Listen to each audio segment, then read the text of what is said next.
ഒരു മുന്നേറ്റം ചെയ്തിട്ടില്ല എന്നുള്ളതിന്റെ തെളിവാണ് തിരുവനന്തപുരം BJP-യുടെ കയ്യിലേക്ക് പോയത്. BJP-യുടെ മേയർ തന്നെയാണ് പറയുന്നത് അവർ ഒരുപാട് മുന്നേറ്റം ചെയ്തിട്ടുണ്ട്. അധികാരത്തിൽ കയറിയതിനു ശേഷം BJP-യുടെ മേയർ LDF-നെ പുകഴ്ത്തുകയാണ് ചെയ്തത്. ഒരിക്കലുമില്ല.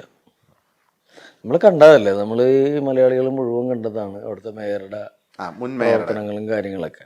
അവർക്കൊരു വേറൊരു ലൈനാണ് അവരൊക്കെ. വർത്തമാനത്തിൽ മാത്രം ഭയങ്കര ആശയം, ചെയ്ത്തരും ഒന്നുമില്ല എന്നുള്ള പറഞ്ഞ പോലെ. അത് നമ്മൾ കണ്ടതുമാണ്. അവിടെ അങ്ങനെയാണെങ്കിൽ അവിടുത്തെ ജനങ്ങൾ ചെയ്യില്ലേ? അതിന് തൊട്ട് മുമ്പ് പ്രശാന്തായിരുന്നു മേയർ. അയാളെ അവിടുത്തെ ആളുകൾക്ക് ഇഷ്ടമായിരുന്നു. ഇപ്പം MLA ആണ്.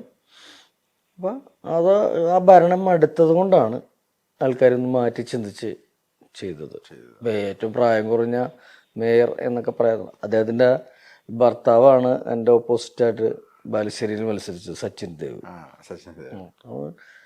അവർക്കൊക്കെ വേറൊരു ലൈനാണ്. എന്തോ ഭയങ്കര മേളിലെത്തി എന്നുള്ളതുണ്ട്. പിന്നെ അവരുടെ അഹങ്കാരമൊക്കെ ജനങ്ങൾ നേരിട്ട് കണ്ടതാണ്. അപ്പം ആ ഒരു ഇത് തിരിച്ചടിയായിട്ടുണ്ട് എന്നുള്ളത് വ്യക്തമാണ്.